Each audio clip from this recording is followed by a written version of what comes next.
Bem-vindos, senhoras e senhores, dessa droga de canal. Eu sou o Lucas e sem patrocínio algum para essa droga. E hoje nós falamos sobre os contos de Totem, continuando esta ilustre série da antologia de Drums Around the Fire, a primeira antologia do mundo das trevas, com a ilustre presença desses três maravilhosos novamente aqui. E começando com o Rafael Oliveira. Rafael, o meu irmão, por favor, dá um oi pro pessoal, se apresenta. Boa noite, galera. Eu sou o Rafael, estou fazendo as vezes de peregrino silencioso dos canais de RPG, porque às vezes vocês vão me encontrar aqui e às vezes vocês vão me encontrar lá no Hagabashi, fazendo também as vezes de oráculo. E agora também estou perdido nos canais do Pontes aqui do lado. Fala aí, Pontes. Fala, bebê! Bem-vindas e bem-vindos, sempre uma satisfação estar aqui. Como é que é a hashtag que a gente criou? É o Vale das Drogas Cotidianas? O Vale das Drogas Cotidianas, Das drogas sensacionais. cotidianas. Hashtag coloca aí nos comentários. Né? E maravilhoso, vamos comentar aí sobre os contos de Totem. E quem sabe seremos cancelados? É hoje? Será que é o dia? Sejam bem-vindos a essa droga de canal. Eu sou o Batman. Eu tô me sentindo o Batman aqui com esses prédios. Meu Deus Eu do sou o céu. Batman. Não, eu sou a fã da Macena, lá do Vale das Trevas. Estamos aqui pra debater sobre, o Clube do Livro. Vamos falar sobre os contos de Totem. Estou muito ansioso, tomando uma caneca de chá. E, sempre um prazer estar aqui novamente nessa droga. No Vale das Drogas Cotidianas. E em breve, seus queridos vão ter que fazer alguma coisa no Vale lá. Já não tá dando mais, não. Opa! Então precisamos fazer collab. Já caducou já. Pois é. Eu tô esperando um episódio aí, mas beleza. Tô esperando esse momento chegar Pior que é pra gente gravar. é o último. É, então. É o último de clã que a gente vai fazer. Sacanagem isso aí, velho. Mas beleza. Então nós começamos essa droga, talvez, não bote fé nas coisas que eu falo aqui nessa droga. Esse canal é muito sério. Hoje, primeiramente, nós falamos sobre o conto do Pegasus, porque nós falamos sobre os totens, os contos de totem. Eu quero fazer uma observação antes, na verdade.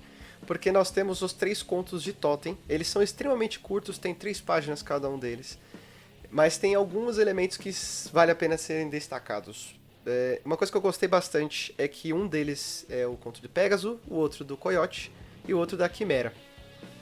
Se você pegar a classificação de cada um deles, o Pegasus ele é um totem de respeito, o Coyote é um totem de guerra e a Quimera é um totem de sabedoria. Olha só que interessante.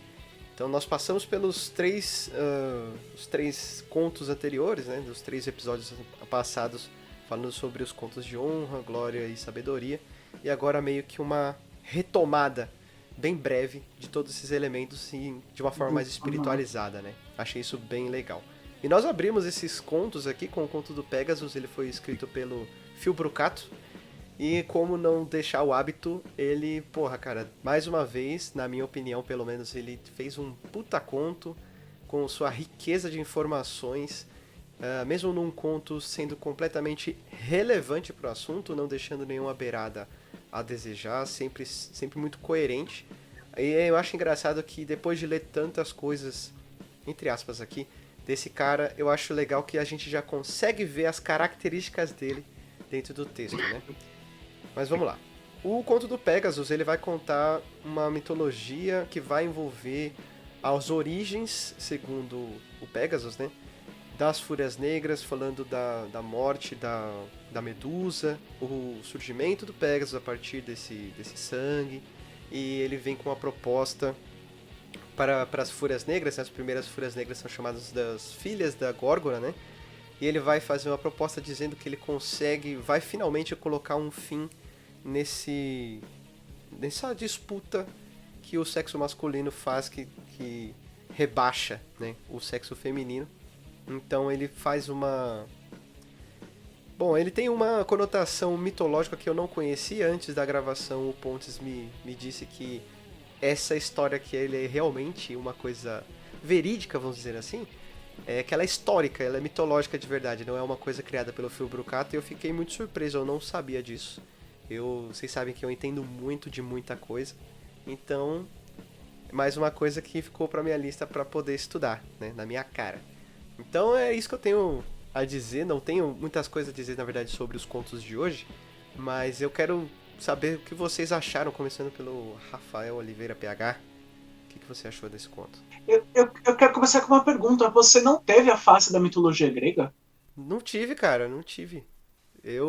Cara, Eu sou um cara esquisito. absolutamente todo mundo que eu conheço teve a face da mitologia grega. Você é uma pessoa muito ímpar. Mas vamos lá. É, Eu acho que quando o Brucato passa por esse conto, ele passa pelo principal conflito das Fúrias Negras, né? Ele vai tocar um pouco no que é a cultura das Fúrias Negras, né? Sobre o lance do feminismo e o femismo, né? O lance da supremacia que é pelo qual elas passam, né? Eu acho que de certa forma o Império para as Fúrias Negras não acabou, ela só escolheu um gênero, e isso é um estereótipo que a gente pega, porque na real a tribo não é sobre isso, entendeu? É uma dissidência do pensamento da tribo, entendeu? Sobre as relações de gênero e tal, entendeu? De primeiro momento eu não tenho muito mais a comentar. Eu acho que ele é bem, como você disse, ele é bem coerente, assim, ele fecha bastante, não tem nenhuma, assim, nenhuma crítica a fazer nesse sentido, porque ele, inclusive, ele deixa fechado que essa crítica ao pensamento radical, né, ali. Eu acho que ele deixa bem claro, e isso desde esse livro é de quando mesmo? 92, 93? 93. Então tá bem no começo, assim, do 93. Então tá bem no começo do Mundo das Trevas, e ele já deixa claro o que é, entendeu? Teve uma outra coisa que eu achei um pouco estranha, tipo, não consigo, tendo eu passado pela fase da mitologia grega, eu tenho um pouco de resistência em ver o Pégaso como uma fêmea, né? Como uma mulher. É uma coisa que eu nunca parei para pensar. Inclusive, para mim faz muito mais sentido que o totem das Fúrias Negras fossem as Górgonas. A própria Medusa. Tem outras figuras da mitologia grega que são... Caralho, a Medeia. Eu gosto muito da figura da Medeia para falar das Fúrias Negras.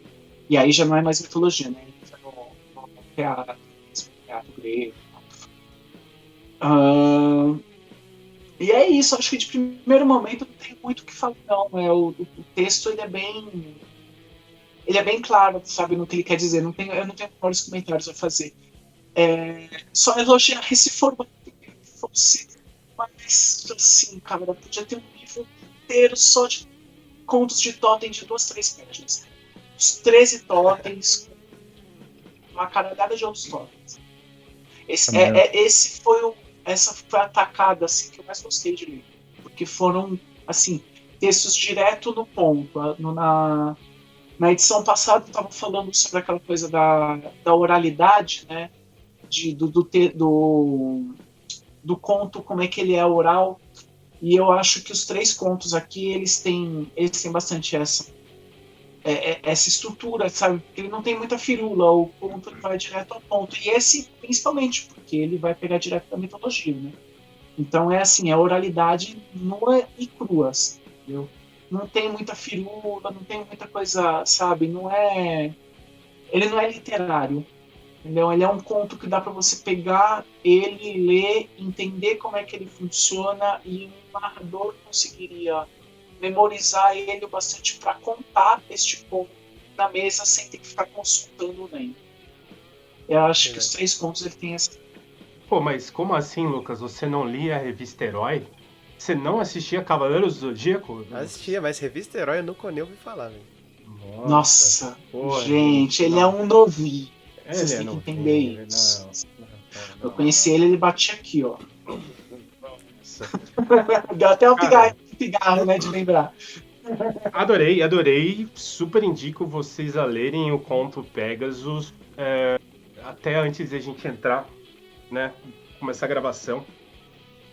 Eu tava falando como eu curti como o Phil ele faz uma releitura do mito de Belerofonte e Pegasus. Vou tentar ser o máximo sucinto sobre isso, porque realmente é um assunto que eu adoro e se eu começar a falar, cara, a gente fica aqui até amanhã, né? Fica até amanhã aqui. É um conto super sucinto, mas, cara, o grande, assim, se a gente for pegar o mito de Belerofonte, não sou acadêmico nem nada, tá? Então, tipo assim, os mitos, eles sempre falam da tragédia de que o ser humano, ele não pode fugir das suas moiras, né? Que é o seu destino. Então, no mito original grego, o Belerofonte, ele tem toda essa coisa de que, tipo assim, ele é enviado até um rei com uma mensagem de que a própria mensagem que ele carrega diz para que esse rei o mate, né? E só que aí esse rei se comove e tal e começa, em vez de falar, tá, não vou te matar, eu vou te mandar para umas missões bem suicidas. E aí ele tem o favor dos deuses, né, e do Pegasus. Só que aí Belerofonte acaba tendo a sua soberba, né? Então o cara ali humilhado, porque na realidade Belerofonte ele tinha matado o seu irmão por acidente, meio que numa briga ali que deu errado, e ele matou o seu irmão. E você tinha esse costume de que assim, olha, a gente sabe que foi um acidente, você não cometeu na realidade um crime, só que assim, você tá maculando o nosso território. Então o lance é o seguinte, cara, você tem que sair daqui porque você tem que se purificar. Porque senão o seu pecado ele vai cair sobre todo o vilarejo, sobre toda a cidade. E aí Belerofonte ele sai dessa coisa do cara que é expulso, que tem que ali fazer várias tarefas, só que ele chega a um ponto de soberba de que ele fala que, cara, na real, eu sou tipo um deus. Eu vou bater um lero tete a tete com Zeus, com os deuses. E aí ele começa a subir até o Olimpo na garupa do Pegasus. E aí Zeus fica pistola, fala assim, mas não vai mesmo. E manda uma vespa pra picar o Pegasus, que acaba derrubando o Belerofonte. Dependendo dos contos, né, quem conta a mitologia, fala que Belerofonte fica coxo, cego, tem que vagar pela terra. Então os deuses, e aí você pode colocar isso dentro da mitologia grega. Será que os gregos acreditavam nos seus deuses, né?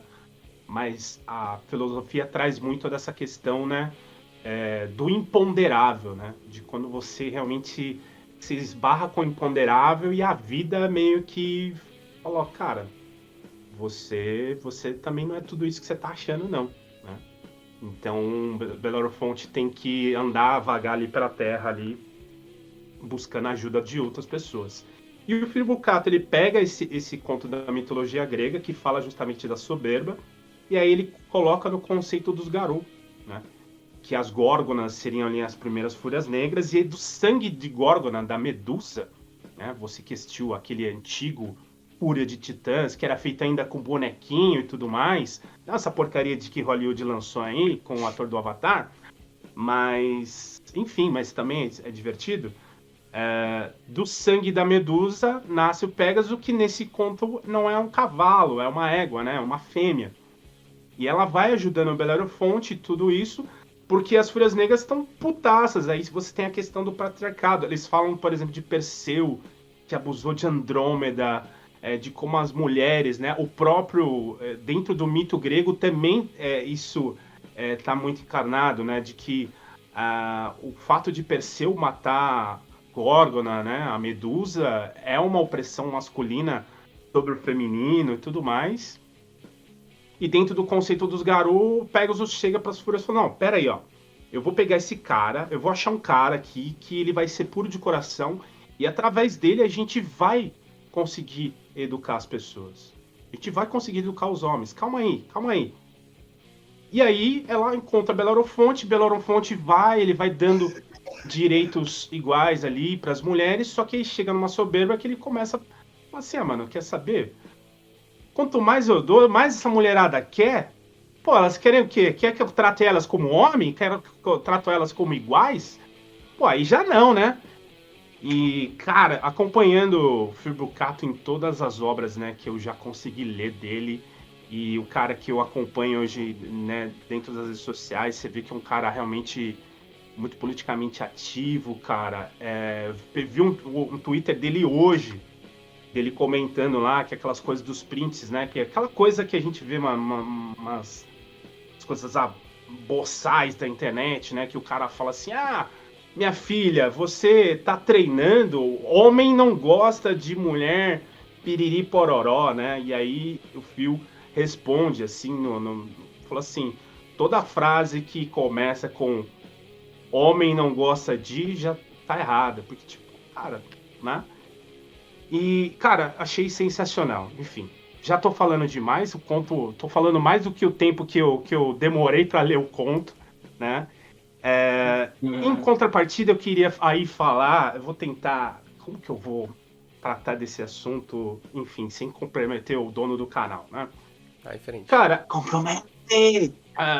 no final do conto, enfim, tem toda essa coisa, então aí Pegasus vê que Belerofonte acabou não mudando, ele tem aquela soberba dos homens ainda muito incrustada nele. E nesse conto, quem acaba derrubando, né? Pegasus não é uma vespa que picou ali o traseiro, né, do Pegasus. Pegasus decide derrubar Belerofonte. E ele chega, né? Ela chega para as Fúrias e fala: olha, realmente, ó, vocês estavam certas. Fui confiar em homem, deu tudo errado. Tá tudo errado, ó. Tá vendo? Fui confiar em homem e deu nisso, né? E aí, cara, elas falaram, não, ó, talvez chegue um dia que os homens encontrem o caminho da mãe, do equilíbrio, né? Até lá a gente vai continuar lutando, protegendo, segundo os caminhos, né, da mãe de Gaia. E, cara, eu trazendo isso para os nossos tempos, o conto de 93, trazendo isso para os nossos tempos, eu assisti esses dias uma fala de um inscrito seguidor do Fábulas, que é o Manifestos, não sei o seu nome, tá, Manifestos? Depois você me manda no privado. Cara, se vocês quiserem procurar ele no Instagram, uma pessoa maravilhosa. Eu sigo ele, ele me segue também. Um homem gay, preto, que tem uma fala que eu acho muito lúcida. E de um vídeo que ele fala muito das vezes dessa também. Eu não tô falando aí, tá, gente? Vamos lá, dando as devidas proporções. Não tô falando daquela pessoa que te odeia e que não quer que você exista, mas aquela pessoa que está às vezes aberta a diálogo. E como às vezes é foda, às vezes o discurso, e que eu entendo que a gente tem séculos aí de injustiças sociais, de perseguição, as pessoas não estão lutando para legalizar, as pessoas não estão lutando para, cara, fazer festinhas, as pessoas estão lutando pelo direito de poder existir, pelo respeito, de andar na rua, de poder se amar e de ser quem é, de poder ser chamado e ser reconhecido, né, por quem elas são, pela essência que essas pessoas são. E às vezes a gente tem hoje um discurso muito histriônico em ambos polos, assim. E eu não vou conseguir reproduzir tudo que o Manifestos fala aqui. Convido você a se interessar por isso e ir lá procurar ele no Instagram. E às vezes ele fala muito essa coisa. Eu acho que esse final de diálogo ele me lembrou muito essa fala do Manifestos, que é justamente isso de, olha, talvez ainda não, mas com parcimônia, a gente vai exigir os direitos e talvez a gente chegue em equilíbrio. Às vezes a gente quer que as coisas cheguem muito rápido, eu entendo isso, mas acho que com diálogo. Às vezes realmente atacar e, vamos colocar a analogia, né? Você fazer um impérgio não vai resolver o problema.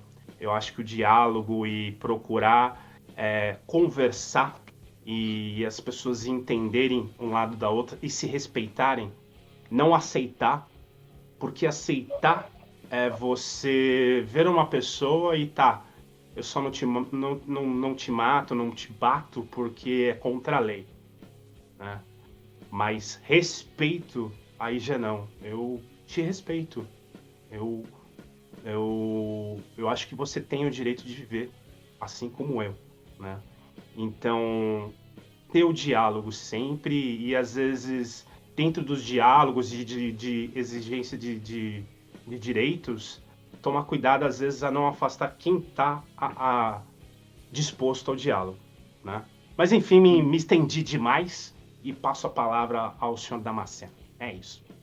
Pegasus. Ceia de Pegasus era um cavaleiro do Zodíaco. Não, brincadeira. Tipo assim. O que a gente pode tirar do conto, tá? Da parte do conto do Totem Pegasus. Se ler o conto inteiro de cabo a rabo, você vai entender quais eram as motivações e do porquê que o Pegasus virou o Totem das Folhas Negras. Em resumo, é isso. Por que eles têm tanta ligação? Eu achei esplêndido o conto.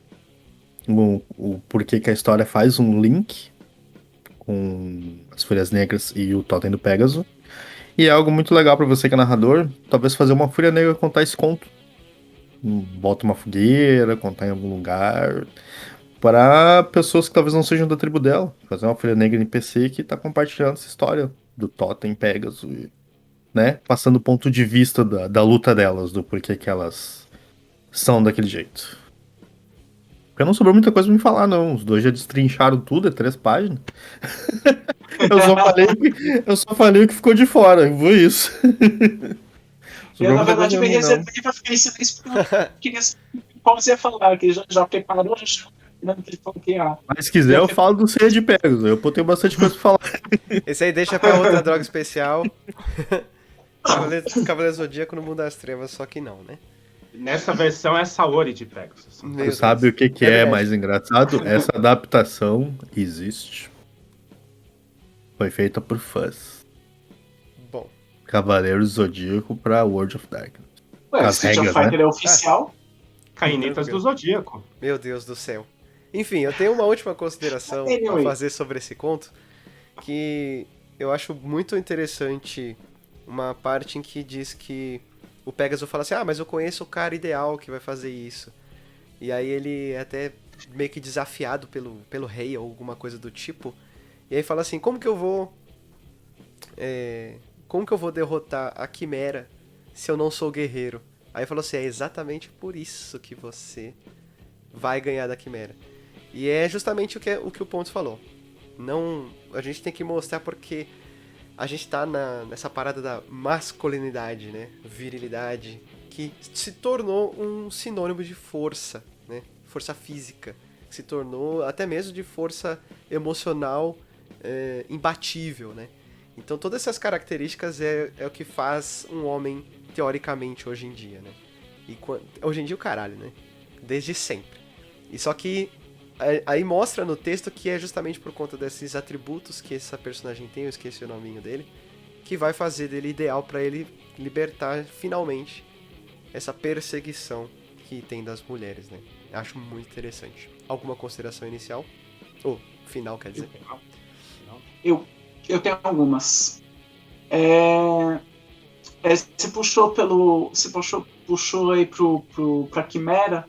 É interessante ver a metáfora que ele criou em si pra Quimera, né? É a cabeça, é a bravura, acho que é a bravura do leão, a tolice do bode e a corrupção do dragão, né? Que é o Wyrm. E aí o orgulho, né? O leão é orgulho. O orgulho, é verdade, o orgulho. O orgulho do leão, a tolice do bode e a corrupção do dragão, da Wyrm, né? Por isso que essa quimera, aquela quimera grega, tal, tudo, ela é uma metáfora desses valores que dentro do conto são intrinsecamente masculinos e que o Beleron Fonte precisa destruir para que ele alcance essa harmonia. Mas aí quando ele mata, ele entra ali no ciclo da prepotência, né? Ele se torna prepotente, né? E uma outra coisa que eu queria falar é que o que é engraçado é que o Pegasus, tipo, a gente pensa no Totem como uma criatura espiritual, superior, um guia, né? O Totem é isso, ele é literalmente um guia. Mas o Totem a Pegasus, ela é enganada, né? Pela natureza dos homens. O tempo inteiro. E depois ela ainda precisa ser humilde, né? De chegar nas Fúrias Negras e falar, não, vocês estavam certas. E as Fúrias Negras falam, não, a gente não estava certa, amiga. Né? A gente precisa construir esse diálogo, é isso. Às vezes você vai entrar em fúria, né? Fazendo. Entendeu? Agora, sobre o que o Pontes falou, eu estava escutando ainda hoje um podcast, uma entrevista da dona Lina Pereira, né? A Linda Quebrada, né? Logo depois da saída dela, do BBB e tal. E aí a entrevistadora, por um acaso, também é uma colega, uma amiga dela e tal. E a Lina, ela tem um trabalho bem bacana, assim, tipo, ela dá palestras, assim, ela é apresentadora e ela dá palestras sobre questões de gênero e sexualidade e tal. E uma frase que ela diz bastante quando ela está em palestras eu sou o fracasso dos gêneros. Porque eu não sou homem, não sou mulher, eu sou travesti, eu sou meio me olho pelado no espelho, vejo esse caos e eu falo, que chique que é ser eu, sabe? Essa coisa que é meio a meio, que não é nada e que é tudo. E assim, quando ela entra no BBB, ela fala assim, eu sou um fracasso. Não sou homem, não sou mulher, sou travesti. Ela não fala a palavra gênero. E aí essa colega que está entrevistando ela que denota isso e percebe o quanto, assim, intelectualmente, a Lina teve que se desgastar para chegar só nessa omissão dessa palavra, porque quando você está numa palestra de pessoas que estão interessadas nesse assunto e que estão buscando esse conhecimento, as pessoas são um pouco mais elucidadas, mas quando você está de milhões de pessoas que não estão nem aí para essa discussão toda, entendeu? Ela não pode chegar no primeiro, assim, ela entrou no BBB, a primeira coisa que ela falar, então, gente, porque gênero, construção social, mano, o regular Joe, né, a pessoa comum, que ela vai escutar a palavra gênero, ela vai associar ao quê? Ao que está no debate público, que é ideologia de gênero. Então, mano, ela não quer descer essa avenida. Então ela precisa adaptar o discurso dela. Ela não mudou o que ela disse, ela só adaptou as palavras para que ela conseguisse ser entendida sem ruído. Isso aí é um princípio, mano, isso aí é a aula número 1 de comunicação, entendeu? Comunicação é emissor, receptor, mensagem, meio, e no meio disso tudo tem ruído. O problema é que, hoje em dia, para tudo que você vai falar, tem muito ruído. Provavelmente está tendo uma caralhada de ruído entre o que eu estou falando agora e o que a pessoa está recebendo agora, quando ela está me escutando, quando ela está me assistindo. Entendeu? Então, assim, o que a Lina tenta fazer e o que eu proponho que nós façamos cada vez mais é tentar administrar no máximo. É claro que a gente nunca vai chegar nesse 100%, sempre vai ter ruído, mas tentar administrar esses ruídos para que a pessoa do outro lado consiga escutar a gente, consiga entender a gente, para que a gente possa passar a nossa mensagem finalmente e elas possam entender, entendeu? O que é essa coisa sabe, do respeito, do direito ao existir, tá? Entendeu? É isso. Perfeito. Isso. Perfeito. Pô, da hora isso aí que tu falou, hein? Essa é a história da minha vida, tá? O Lucas tá aqui pra me atestar, entendeu? Da hora, da hora. Eu tive que construir isso, eu carrego o estigma de ser o único gay no grupo dos héteros, todos os grupos que eu participei da minha vida. Então, assim, aonde eu fui, eu tive que construir diálogo. E eu tive que bater pé muitas vezes, e eu tive que recuar muitas vezes, e eu tive que dar uns tapas na cara às vezes também. Verdade. Então, assim, e eu sempre tive que ou engrossar o discurso ou amenizar ele, para que as pessoas pudessem entender, porque senão eu ia continuar sendo o incompreendido do grupo, entendeu?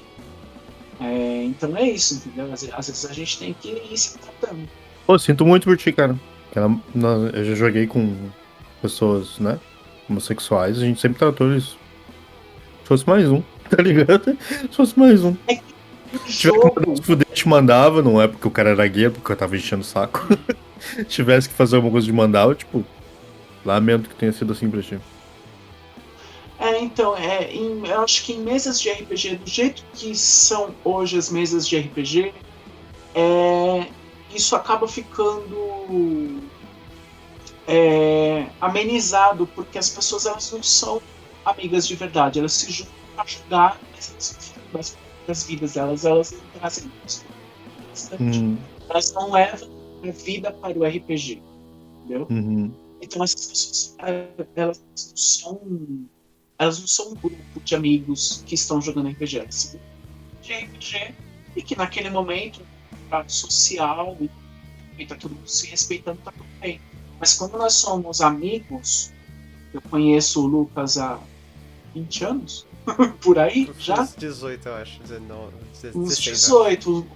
O Gustavo eu conheço há uns 20 já. Acho que são 16. Eu tô com 28, desde os 12 a gente se conhece. Pois é. Então, assim, uma trajetória, tá ligado? A nossa história não se resume à mesa do RPG. A gente tem uma história, a gente tem um casamento, cara. Que triste. Que triste, pois é, que triste. Entendeu? Na alegria e na tristeza, muito mais na tristeza do que na alegria. Olha, eu gostaria muito que o próximo conto fosse Quimera, mas já puxando no assunto de Cavaleiros Zodíaco, Rafael puxou, eu sou virginiano e vou seguir linearmente aqui a ordem, tá bom? E o próximo conto que a gente fala aqui, gente, por mais que eu não estou cortando por causa de tempo, aliás, tempo nunca é um problema, é que eu realmente ia perder o fio da meada, que eu tenho uma coisa pra falar desse coiote aqui, que senão eu esqueci. O próximo conto é do Coyote, ele é escrito pelo James Medley, ou seja lá como se pronuncia o nome dele, eu peço perdão, caso o James esteja ouvindo esse vídeo, o que eu duvido muito. Não fique brabo. Não fique brabo. E o conto do Coyote, eu me sinto burro. Vou jogar aqui, toma. Primeiro, o conto do Coyote, o Coyote ele é um totem de guerra, como eu disse, né? Fiquei surpreso porque eu não lembrava disso, eu acho que eu nunca joguei com o totem do Coyote ou qualquer coisa relacionada ao Coyote. Mas enfim, o Coyote aqui na história ele vai fazer o seguinte, ele está andando, ele se depara com... É um velho, né? Uma velha, isso é interessante porque não diz o gênero, olha só como não deixou de conectar com o conto passado. Pega no contexto, né? Ele tá andando e ele se depara com um cairn maravilhoso. Só que ele é um cairn de garras vermelhas. E então ele é meio que dominado. E pra ele não ser morto, ele fala, não, eu tenho que contar uma história. Aí ele fala uma frase que eu achei maravilhosa, que ele fala assim, eu decidi contar uma história porque história para lobisomem é como uma droga. Eu não tô dizendo esse caso do canal, mas cara, eu achei isso maravilhoso porque é verdade, saca? Enfim, e ele vai contar uma história sobre a origem dos lobisomens, é quase uma anedota, é quase o caralho, né? É uma anedota. E é muito doido. Antes de continuar, eu quero ler aqui rapidinho o totem do Coyote, rapidinho mesmo. E eu fiquei impressionado também com o custo dessa porra, porque é o seguinte, o custo dele é 7 pontos, o coiote é o trapaceiro, ele é selvagem e imprevisível, é o fora da lei. É a sombra nas florestas e a raiz na qual até o lobo mais poderoso tropeça. O uivo do coiote atinge a lua e a chama para dançar. Ele é um grande guerreiro, um mestre da fraude e da trapaça. Aí nós vimos as características aqui, Ele sempre possui a capacidade de encontrar seu companheiro de matilha, esteja onde estiver, automaticamente estabilidade, Contudo, os Garou não o consideram um totem especialmente sábio. Cada membro da matilha subtrai um de quaisquer prêmios de sabedoria recebidos. A responsabilidade por toda a sorte de problemas e confusões é atribuída à matilha, seja ela culpada ou não. O coiote é um totem muito poderoso para se ter, mas muito difícil. O tédio, porém, jamais será um problema para a matilha. E qual que é o dogma? Adivinha qual que é o dogma? O coiote não limita seus filhos. Exatamente isso. Faz o que tu quiser. Exatamente. Mas que Eu acho- deve ser toda a lei. Antes de passar Faz a o que bola, quiser. eu digo assim, o coiote, ele tem essa natureza sagaz, né? Porque assim, olha só como até mesmo os lobisomens não entendem, né? Tiram eles como não é sábio. Olha que interessante. Porque, e quando eu falo que eu me sinto burro lendo um negócio desse, é que eu sou quase, eu quase me vi no papel aqui do Garra Vermelha, quando o coiote termina de ler a história, aí o Garra Vermelha vira pro outro e fala, mentiroso. Cara, eu caguei de rir assim, Mentira? tá ligado? Fala, mentira, mentira. Contínuo. E, cara, eu rachei o bico com isso, sabe? E eu falei, puta, mano, como que ele vai viver depois disso? Mas enfim, tem aqui a finalização do conto. Eu achei ele maravilhoso. E confesso que não... Enfim, eu não peguei toda a sabedoria do conto, não. Mas enfim, quero passar a bola aí. Me surpreende que ele seja um totem de guerra. Pra mim, ele é total um totem de sabedoria. Inclusive, eu não sei se você pegou essa fase, mas eu tive a fase das cartas xamânicas. Você lembra, Lucas? Não. Carta xamânica? Pois é. Há um tempo atrás, aliás, há um tempo atrás, vírgula, né? Essa fase passou. Né? Eu realmente estudo algumas coisas em off, né? Sobre o xamanismo e eu tenho, assim, muito respeito pela prática, que não é exatamente uma religião, né? E aí há um tempo e eu comecei aos meses de jogo. Nessa época, assim, eu e o Lucas nós viemos da mesma mesa, mas houve uma época em que o Lucas tinha parado de jogar e eu continuei jogando. E aí eu usei essas cartas xamânicas, este livro aqui. Eu acho que não deve ser difícil. Caraca, eu lembro disso. Isso é Entendi feliz. muito esse livro. Eu recomendo esse livro. Isso aqui é o manual do Totem, cara. Tem um monte de... Inclusive tem histórias, assim, bacanas, assim, pra você levar pra mesa, tá ligado? Pontos de Totem como esses que a gente tá lendo. Se chama Cartas Xamânicas, de uma mulher chamada Jamie Sams, David Carson. Essa Jamie Sams é nativa americana, se eu não me engano, do povo dos Cherokee. Enfim, estou enrolando aqui, que isso já não tem a ver com coisa. E aí tem aqui fala do totem do coiote, e tem de novo esse arquétipo do coiote como trapaceiro, e o cara, através da trapaça, ele prega uma lição, né? E aí, assim, dentro das regras aqui, né, de você fazer o jogo da carta xamânica, dependendo de onde você tira o coiote, né, você quer dizer justamente sobre isso, né, sobre você precisar levar uma lição da vida, entendeu? Ou sobre você estar surdo para as lições que a vida estão querendo te ensinar, entendeu? E que isso vai levar você a uma rasteira. Tem uma rasteira vindo aí, E isso não é para te derrubar especificamente. É para você tomar lição aí que você tá com a cabeça na lua, velho. Desculpa, você precisa tomar umas na cara aí para poder, né, se alinhar. E isso dentro da prática do xamanismo, o nome disso é cura, entendeu? É você tomar uns tapas na cara para poder voltar para o seu centro é cura, entendeu? É uma cura espiritual, entendeu? E é isso que o Coyote faz nesse conto, e eu acho bacana. Bom, é um conto de humor, aliás, eu acho que o humor ele passa bastante pelo tema do Coyote dentro do mundo das trevas mesmo, né?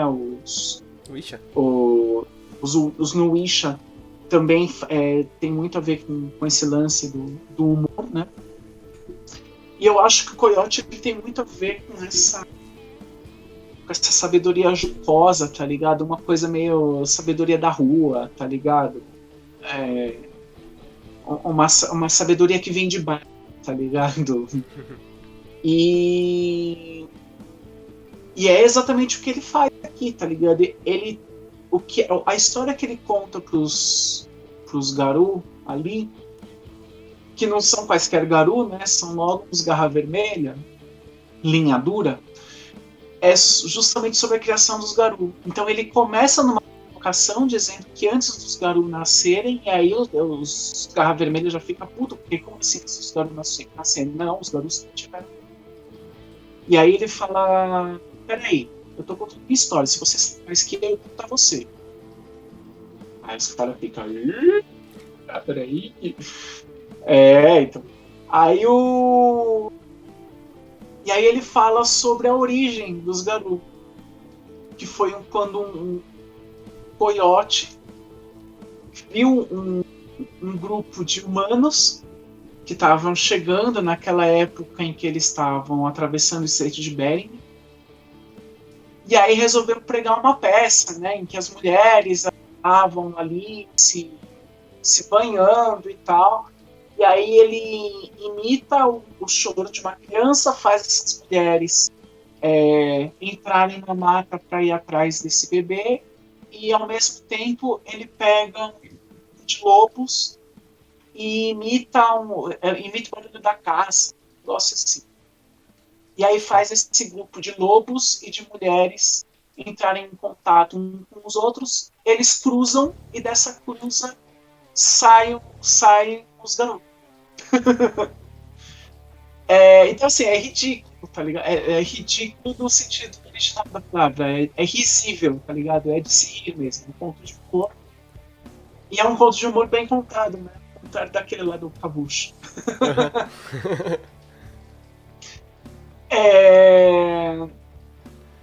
E traz uma sabedoria, assim, prática, tá ligado? Eu acho que é muito a lição do Coyote, e isso também é no mundo das trevas, tá bom? Isso é canônico do lobisomem. O Nuwisha é muito sobre te colocar no teu lugar, entendeu? É esse pregar a peça pra te ensinar uma lição. E no caso eu acho que a lição foi de verdade, tá ligado? Cara, foi um conto realmente que eu dei muita risada. Esse conto, eu sempre... A minha noiva, Morena, inclusive um beijão, Morena, te amo. Eu sempre, quando leio contos, romances, enfim, quando eu tô lendo, eu nunca tenho muito esse lance de, às vezes, elencar ali um ator ou alguém externo ao conto para aquela figura do personagem. Eu vou muito do que o autor me dá, às vezes, né? Então, às vezes, eu estou muito mais ligado à personalidade em si do que a aparência física, por exemplo, né? A Morena ela já tem um lance de que, tipo, às vezes a gente lê muitas vezes Lovecraft juntos, tal, em voz alta ali, alguns outros livros, e quando a gente termina, ela sempre fala assim, quem você imaginou no papel de tal cara, né? E com isso, eu acabei, às vezes, quando eu tô lendo sozinho, no final, eu falo assim, quem será que a Morena imaginaria no papel de tal cara? E nesse caso, especificamente, falar de uma pessoa que eu já falei várias vezes aqui nas collabs com o Lucas, que é o meu narrador de lobisomem, que é o Ivan Cavaleiro. Inclusive, um beijo, um abraço pra você, Ivan. E ele contando a história, ele é bem esse velhinho do começo. Cara, essa coisa do cara assim, mentira, fala assim, quem vai contar? Sou eu ou sou você? Sou eu, né? Então cala sua boca, senta lá, Cláudia, que eu vou contar. Então, Ivan, você é assim, tá? E a gente te ama por isso. Então, cara, foi um conto que eu realmente me diverti bastante. É um conto que se você for pensar realmente a cena, né, do acasalamento ali de lobos e mulheres, você fica... Pera, caralho. Só que ele é muito bem construído de uma forma que, ao mesmo tempo que isso ficaria totalmente ridículo, ele dá um outro sentido pra isso e, cara, tipo, desenrola, assim, sabe? Desenrola. É aquela habilidade que a gente tava falando de um bom contador de história, né? Acho que a gente mencionou muito isso no Octavia também, no Kavushi, em outros contos aí que a gente teve alguns problemas aqui ao longo dessa série, né? Então, como bom contador de história, mesmo às vezes uma cena que, cara, ficaria ridícula, ele consegue dar um sentido a isso e fala, caraca, olha... E não necessariamente, ele deixa muito claro, não necessariamente talvez isso seja verdade. É uma versão. Se foi assim ou não foi, né? Quem vai dizer, né? Tem um personagem já de outros contos que fala assim, e quem pode dizer que é mentira? Quem pode dizer que é verdade ou não, né? Não, mas porque o Coyote é um trapaceiro. Então, cara, não tenho grandes considerações, a não ser dizer que eu realmente me diverti muito, né? E me lembrei de um ótimo narrador e um ótimo contador de histórias também, que é você, Ivan. Então, um beijo, um abraço. E é isso. É essa. Um beijo, Ivan. Um beijo, Ivan. Falou, Ivan. Tá passando do contra. Eu achei muito legal o fato do Coyote realmente falar da missão que o Coyote recebeu de Gaia, né? Mais ou menos de, tipo, ser o cara que tá ali pra incomodar. Mas que é real, tá ligado? O Coyote tá ali pra azucrinar. É pra incomodar, é pra fazer as pessoas se estressarem em algum momento. Por algum motivo, o Gaia achou que a humanidade precisava disso. E eu acho muito legal como é que ele consegue distorcer o fato de, tipo, botar a origem dos lobisomem em dúvida pra eles mesmos. Então ele chega e diz assim, vocês acham que vocês saíram assim, assado? Não, foi diferente. Foi lá o grande coiote, tirou as fêmeas de perto dos homens, botou você junto lá, jogou um feitiço, às vezes a salário 9 meses depois, nasceu os filhotes, cara. E olha, vocês ainda foram criados pelo coiote ainda, porque o coiote viu que as mães abandonaram vocês porque elas ficaram apavoradas com o resultado. E fui eu que peguei vocês lá, pedi perdão pra Gaia, peguei vocês e criei, tá ligado? Então, tipo assim, ó, vocês se acham aí os escolhidos, os caras, né, os fodão, né, vocês devem muito ao coiote, senão vocês não tinham nem nascido. E chegou o fato deles se olharem assim, será que é isso? Não, mentira, não. Aí depois eles ficaram, não, mas será que é verdade, tá ligado? E nessa confusão o coiote, ó, deitou o cabelo. Então, tipo assim, cara... É um exemplo clássico, assim, por exemplo, assim, do Naoisha, né, cara? Do coiote ali, fazendo o que ele sabe fazer de melhor, bagunça. Eles são uns bagunceiros, cara. Eles são uns bagunceiros do caramba. Tipo, eles entendem muito da Umbra, mas eles são uns bagunceiros, mano.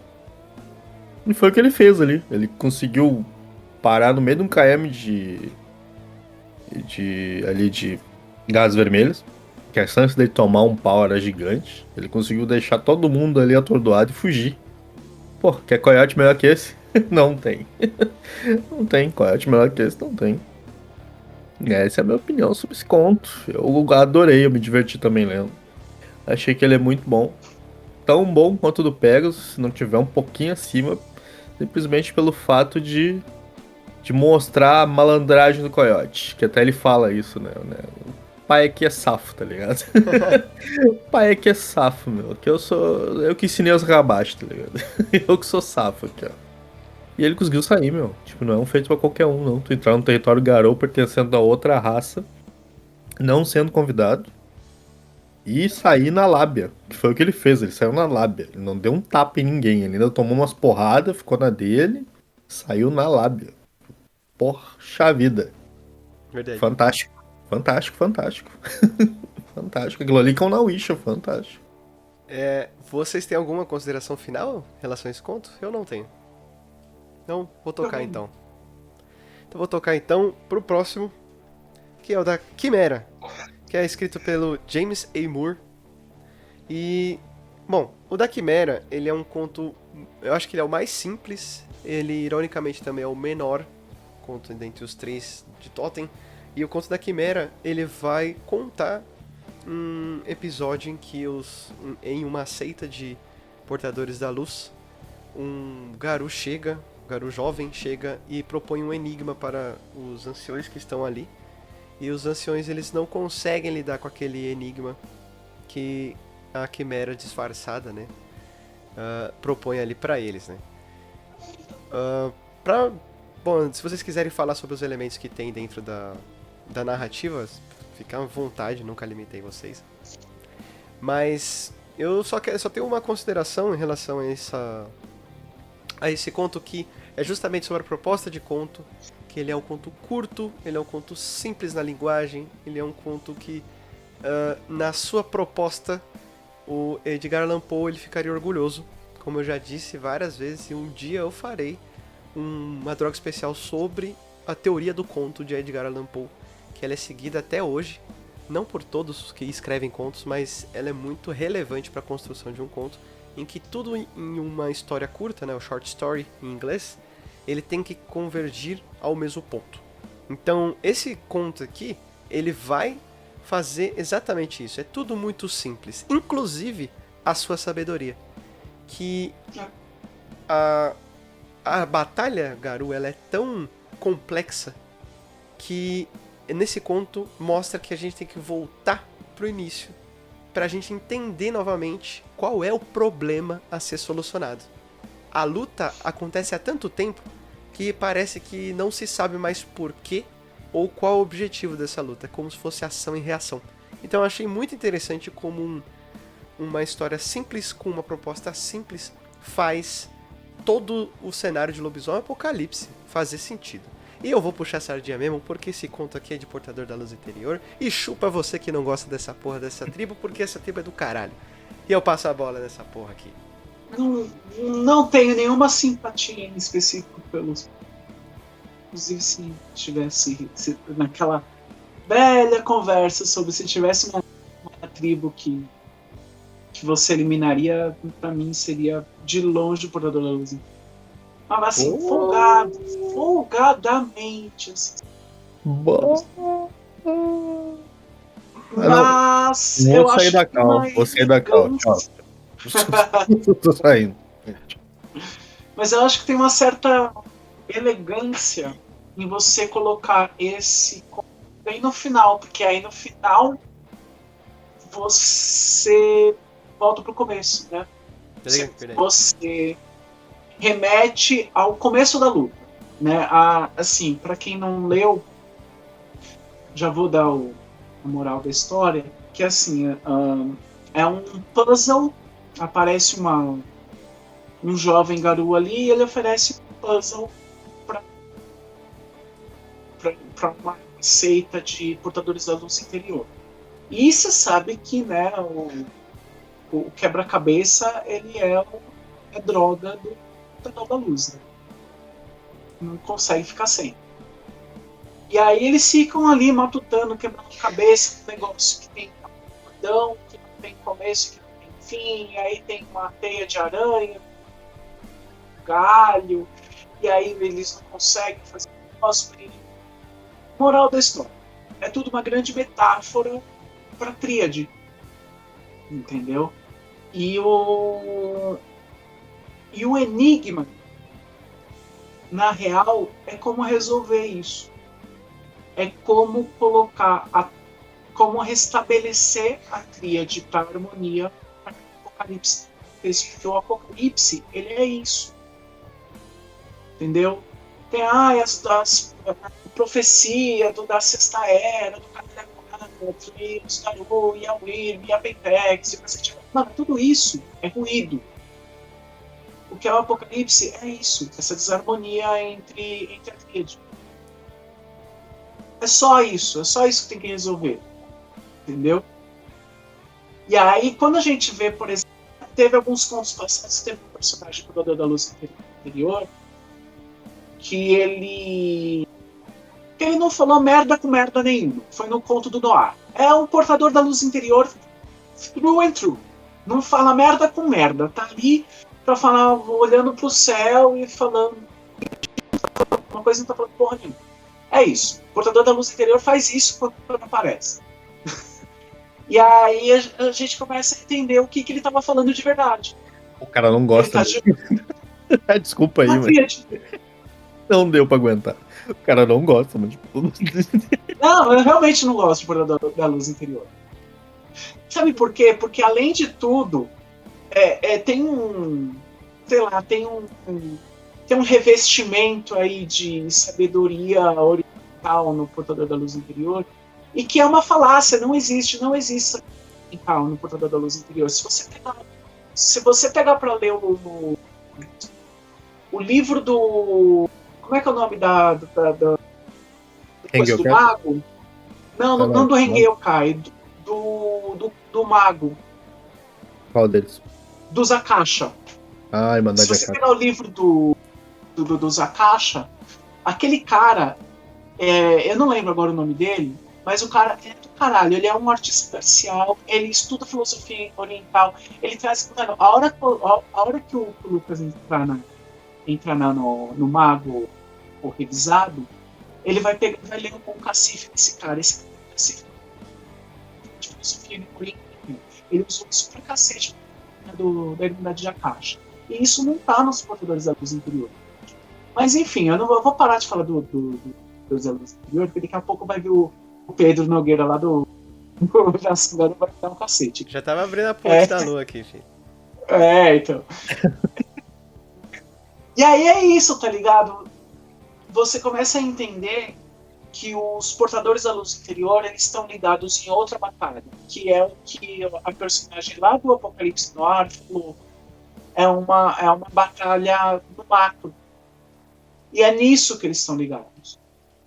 Para acabar com o Apocalipse, eles vão ter que restabelecer a harmonia, entendeu?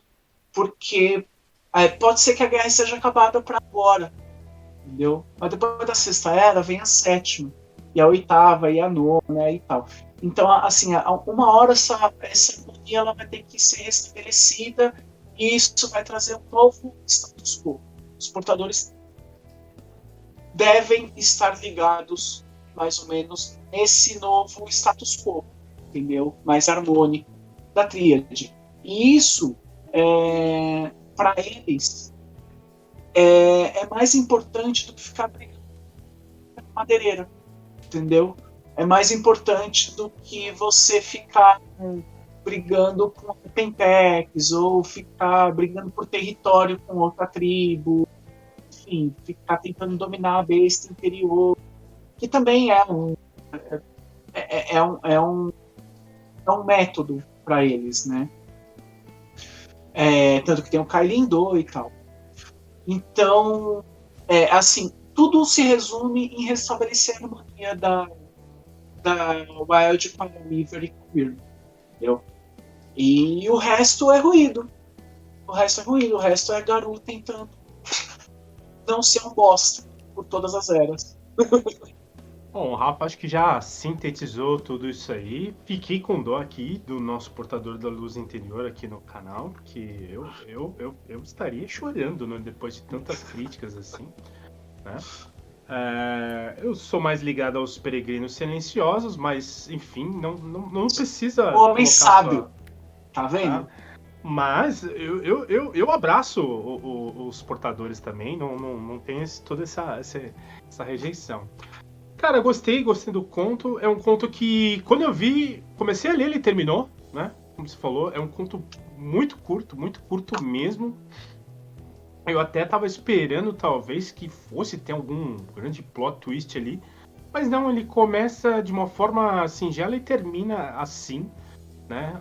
Dando aquela charada, aquele puzzle. Se a gente for pegar, por exemplo, Tolkien gostava muito de usar isso nos seus contos, narrativas ali bem iniciais. Até o próprio Hobbit tem muito o lance, né, do embate do Bilbo com Gollum, né? E isso é presente também em alguns contos mais de época. Essa coisa da charada, do puzzle a ser resolvido, né? Algum enigma a ser resolvido. E eu achei que, geralmente, quando vem a solução do enigma, vem algo realmente wow, e tal. E não, realmente é muito legal porque, sim, um enigma, uma parte do enigma ela é resolvida, porque eles entendem, né, os anciões entendem essa analogia que existe, né, do galho, do fio ali, da teia e tudo mais. Mas o principal realmente é como eu vou voltar a essa harmonia. E ela fica sem resposta, sem uma solução. Mas existe um acordo fechado ali. Tanto que a Quimera ela até fala, né, para os anciões. Falou, não, então faz o seguinte, ó. Eu vou sair por aí procurando uma galera que vai manjar melhor. Os caras, peraí, conversar, calma. Calma, calma, vamos conversar. E aí, eles falaram, bom, então peraí, não, então vocês estão fechados comigo? Vão abraçar o barulho? Vamos, não, a gente abraça o barulho e vamos aí, vamos pensar junto, né? E, cara, eu não tenho realmente grandes pensamentos sobre isso, mas que realmente é um canto muito bem escrito. Eu acho que é um conto que, inclusive, você pode trazer dentro da sua mesa, que não vai tomar muito tempo de mesa. Realmente é um conto super, super, super curtinho. Você lê ele numa tacadinha só ali e tal. Você não precisa nem ler ele. Você pode contar ele oralmente mesmo, que vai fazendo sentido. E acho que você pode enriquecer ali a sua narrativa. Foi legal. Não curtiu? É que eu não curti, eu achei interessante o fato da Quimera vir manifesta ali pra conversar com a galera. E só relembrar, né? Frisar o fato do. Vocês estão aí se pegando a pau, tentando minar um dos lados da tríade, diminuir a força do lado da tríade, mas isso começou porque elas estão desintonizadas e a solução é colocá-las em sintonia de novo. Resumo é isso. Não é entrar na Umbra, fazer inspeção e descer o cacete nos espíritos da Weaver, tá ligado? Não é entrar na Umbra e lá procurar os malditos, descer o cacete nos malditos. Não, cara. O negócio é muito mais escalonado, é muito mais em cima. Que é um dilema dos lobisomens, né? Uma vez eu tava conversando com o Chocos. E o Chocos tava dizendo, tipo assim, cara, porque é um. Tipo, eles estão num ciclo assim, interminável, que eles mesmos não percebem, né? Que é o fato, tipo, vamos dizer, uma matilha vai ali, destrói o maldito, ele se recompõe lá do outro lado, lá da Umbra, e volta a atazanar de novo. Aí vai lá, destrói, ele se recompõe do outro lado, aí vai lá e destrói esse, definitivamente. Pô, que legal, aí nasceu mais 5. Parece que eles querem vencer. Parece que eles querem restabelecer essa harmonia na porrada, tá ligado? Parece que Né? assim, a máquina quebrou e eles querem consertar na chute. Né, na martelada, tá ligado? Quando a TV tá meio estranha, tu vai lá dar um tapa na TV, tipo isso. É tipo, vai dar uma porrada na TV pra ver se ela volta a passar o canal de novo. É tipo É isso. tipo quando dá problema no Windows e você chuta a CPU até funcionar. Quando você é um Docker, e a gente ainda vai entrar em chain, Docker isso funciona. Não adianta. Basicamente é isso. O problema O é de Totem, software. O problema é de software, gente. o Totem meio que tenta lembrar isso, né? Tipo, ó, tempo que vocês estão aqui, né, fazendo isso aí, vamos voltar a pensar lá na Então, origem do problema. mas eu acho bacana que assim, talvez esse seja o plot twist do ponto, é que assim, parece que no começo parece que a Quimera ela chega desafio, mas na verdade ela mesma busca uma resposta. Ela não sabe a resposta do enigma, entendeu? Então, assim, quando ela fala, não, então eu vou com outra galera que saiba resolver pra mim, não é porque ela tá querendo, sei lá, dar uma linha nos portadores da luz interior, nem nada, é porque ela realmente não sabe. Ela não sabe a resposta, entendeu? Ela genuinamente não sabe como resolver esse enigma, não sabe como restabelecer algo. Exatamente. E aí os portadores eles vendem o peixe deles, né? Se tem alguém que vai saber resolver o enigma, gente. Então vamos junto. E basicamente foi assim que aconteceu o contrato aí dos Exatamente. portadores com a Quimera. Ela tava viajando pra procurar uma resposta, não que ela tivesse escolhendo pessoas, não, ela realmente estava indo. Tipo, eles estão juntos procurando a resposta desse grande enigma. Não tem resposta no final das contas. Não existe uma receita. Essa ordem. Eu acho que essa desarmonia ela existe. Tem um discurso que eu acho muito bacana, que faz parte dos portadores, que é a existência da tríade dentro de cada Garou, né? Ele controle a harmonia da fúria com a gnose, com o lado humano, com o lado louco, é o que é o microcosmo dessa desarmonia que está acontecendo no cosmo inteiro, entendeu? Então, quando você mexe dentro de você está projetando para fora essa harmonia. Então, você busca a harmonia interior para projetar para fora. Entendeu? Isso eu acho caralho. Sim. Isso acontece e assim, essa desarmonia da tríade, ela vai em muitos níveis. Então não tem como você resolver tudo ao mesmo tempo. Pensa que você tem que mexer nesse nível e ao mesmo tempo mexer no nível cósmico e ao mesmo tempo sim também lutar contra a Pentex. E sim ir lá e salvar a madeireira. Entendeu? Então assim, todas essas peças elas têm que se alinhar ao mesmo tempo para poder, sei lá, alcançar essa tal dessa harmonia. E mesmo assim a gente não sabe se vai acontecer. Na verdade já está fadado. Já está estragado, não é uma que dá para consertar. Eles estão adiando, né? Estão adiando. Porque realmente, se eles não estivessem ali, o apocalipse deles já teria acontecido bem antes, né? Exatamente. Mas, vocês têm alguma consideração final em relação a esse conto? Em relação ao Quimera, acho que já... Beleza, então. Então, antes da gente finalizar, vamos às considerações finais dos 3 contos, né? Eu achei, por eles serem muito curtos, eu já disse em algum momento, em algum outro vídeo dos episódios convencionais da Droga de Canal, que não é o tamanho do livro que vai determinar o tamanho do vídeo, que vai determinar a quantidade de conteúdo. Eu acho que, depois de tanto tempo, vendo tanto livro, eu acho que a sabedoria que a gente tira desses contos aqui é justamente a quantidade, não a quantidade, mas intensidade de aproveitamento, né? Como já dito muitas vezes aqui, alguns contos eles são saturados de informação e eles não levam a lugar nenhum muitas vezes, né? Então, esses contos mais curtos, eles trazem, principalmente, uma coisa que a gente chama na educação, que é o silent period, que seria o período de silêncio necessário para você refletir sobre o que você absorveu. Então, um conto menor, ele traz essa capacidade para você pensar melhor, para você mastigar melhor as ideias, você trazer um pouco das referências que você... Por exemplo, aqui a gente quer conversar na roda de colegas, de amigos, né? Aqui no Clube do Livro, por exemplo. E isso é muito mais proveitoso do que você trazer 1 quilo e não aproveitar nenhuma grama, né? Então essas são as minhas considerações finais. As minhas considerações finais vão mais ou menos neste caminho. Eu gostei muito mais desse formato de concurso.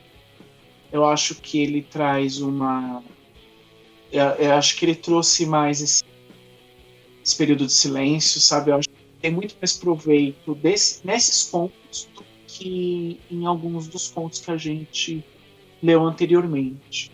E eu vou, de novo, fazer o jabá desse livro aqui, Cartas Xamânicas. São 2 volumes, na verdade, mas eu acho que ele ajuda melhor pra, pessoas que narram lobisomem ou jogam lobisomem. Vocês vão realmente aproveitar essa de verdade. Cartas Xamânicas da James Santos. Eu dei uma pesquisada aqui. Lembra que é um jogo de cartas, né? Não vou falar que é tarô, porque tarô é um negócio muito específico, tá, gente? Não é todo jogo de carta divinatória que vai ser um tarô, entendeu? Mas é alguma coisa naquela faixa do tarô. Vai tirar uma carta, a carta, dependendo da posição que você tirar, tem uma mensagem para você, então ele é um pouco caro por causa disso, assim. Não é só um livro de leitura. Um jogo. Assim. E vale a pena, cara. Vale a pena real, vocês vão tirar proveito. Realmente não tenho muito o que dizer. Acho que vocês deixaram bem claro. Eu concordo com o Lucas. Acho que, assim, por serem contos curtos, cara, você lê numa tacada e você consegue apreender melhor, sabe, a informação. Acho que a gente teve também a sorte aqui, a fortuna de ter 3 escritores que souberam trazer essas histórias de forma curta, sucinta e de uma forma muito habilidosa, né? E o Brucato nem se fala, toda vez que você lê alguma coisa desse cara, o cara, ele fica com você, né? Ele tem uma ressonância em você ali, ele vai ressoando ali durante um bom tempo, assim.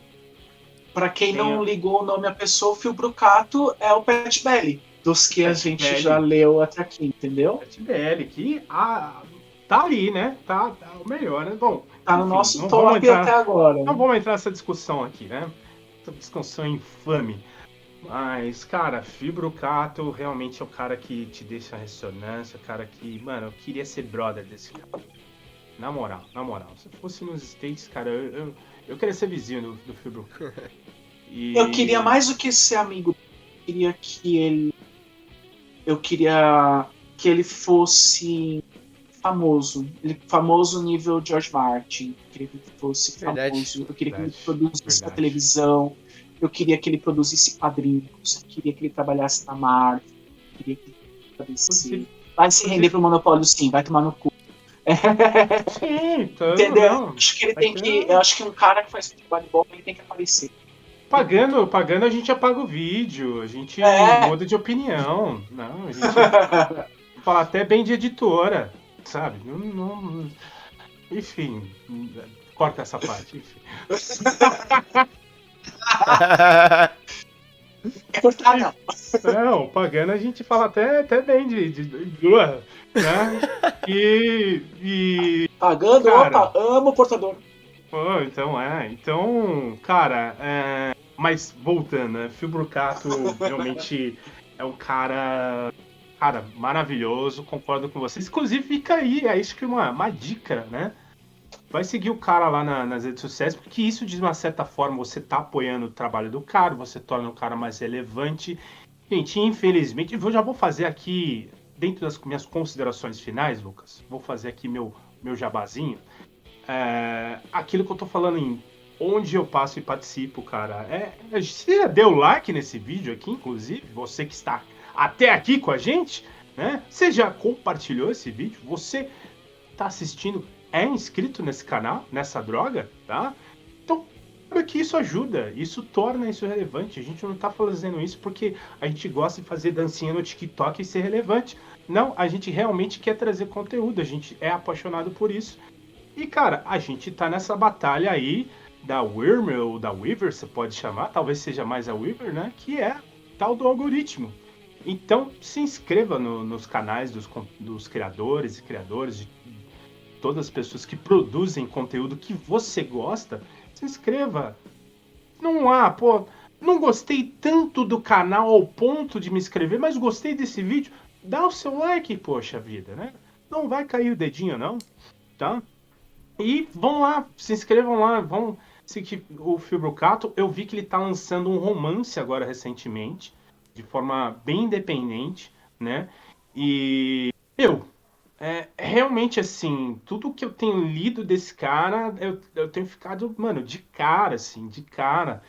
E às vezes apoiar, porque ele mesmo já deu uma entrevista, ele fala que, assim, que os caras ganhavam ali na WW, não vamos falar o nome completo aqui para não dar problema, né? Supostamente, numa editora aí, não dava para nada, entendeu? Então, cara, os caras são responsáveis aí por criar, né, tantas histórias maravilhosas, cenários que a gente aí joga e que a gente se diverte e a gente ama falar até hoje. Então, acho que dar esse apoio, né, sempre que possível, é sempre importante, né? E apoiem essa droga aqui, se inscreva no canal do Lucas Sim, né? Deem um like no vídeo e essas são minhas considerações finais. Adorei os contos curtos, acho que eles me trouxeram ali uma ressonância de uma coisa de que eu fiquei. Tive realmente esse tempo ali de falar, caralho, foda, sabe? De ler um conto e falar assim, cara, deixa eu pegar essa referência externa aqui um pouquinho. Então, adorei.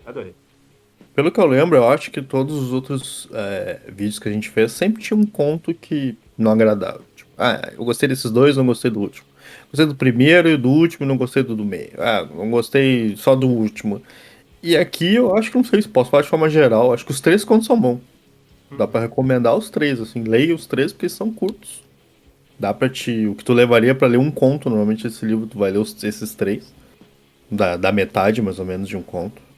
De outros tipos, né? E realmente, muito bom, muito gostoso de ler. Deu a ideia, mais ou menos, que eu acho que eles tentam passar ali a ideia de qual é o objetivo do Totem, por que ele existe e o que ele tá fazendo, através de um conto, bem tranquilo ali. Ele não tá lá só perdido nas terras natais dele, lá esperando os outros lobisomens que se desligam do plano físico e vão parar lá, né? Depois de uma batalha gloriosa. Então, achei bem bacana. E se quiserem, né, visitem lá, Vale das Trevas, www.valedastrevas.com.br. Lá você vai encontrar nossas redes sociais, nosso material e o nosso querido podcast sobre Vampira Máscara. E tem canal no YouTube também com o material, né? Tem canal no YouTube, você pode também ir lá no nosso canal do YouTube, se inscrever, deixar um like. A gente sobe os podcasts pra lá, mas eu faço alguns pockets relevantes aos podcasts, coloco lá também, trazendo mais informação. Boa. Ajuda muito, dá um like, vai ajudar. Ajuda nós. Ajuda mais, hein? PH, tem seu jabazinho? Não tenho jabás. Vocês podem me encontrar toda quarta-feira ali no Rodrigo Hagabacho, onde nós toda semana falamos um pouco sobre as lore sheets do V5. No momento em que esse episódio sair, a gente já vai estar muito cansado, mas no momento em que estamos gravando, a gente vai estrear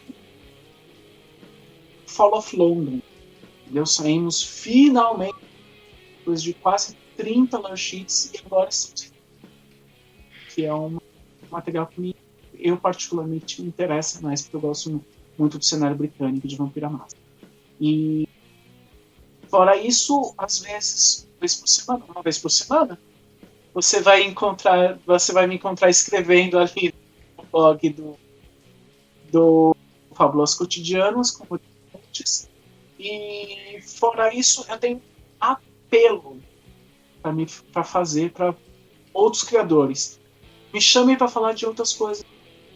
Não aguento mais, gente. Muita dor. Segura a bucha. É muito conflito. Eu não aguento mais. Vamos falar de Hora da Aventura. Por que ninguém tem um canal para falar de Hora da Aventura RPG? Sabe? Vamos falar de 3DT. Vamos falar, enfim. É isso. Eu vou falar sobre Magic, se você quiser. Eu sou um jogador muito casual de Magic. A gente pode falar isso. Bom, como eu digo sempre como um péssimo jogador de truco, eu sempre digo, pé deu, pé se vira, entrou nesse mundo, então o problema é teu. Gente, se inscreva no canal desses lindos, compartilhem todo o material, não só deles, mas todos os produtores de conteúdo que você segue, que você é inscrito, enfim. Não necessariamente inscrito, mas que você admira de alguma forma. E por último, e menos importante, esta droga se propaga pela droga de Insta e pela droga de página. Se inscreve nessa droga, curte aí também, deixa um comentário aí, sei lá, faz o que você quiser, compartilha se quiser. E a gente vai ficando por aqui. O próximo vídeo do Clube do Livro, a gente vai falar da quinta parte, que são os contos da Umbra. Esses são um pouco mais longos, mas foda-se, a gente tem que ler, porque eu inventei de fazer isso aqui, chamei 3 pessoas pra fazer, então a gente vai ter que ler e filmar. Não tem por onde correr. Abraçamos o barulho, já era, né? Então, um grande abraço pra vocês, meus convidados maravilhosos. E falou, até a próxima. Um abraço. Abraço.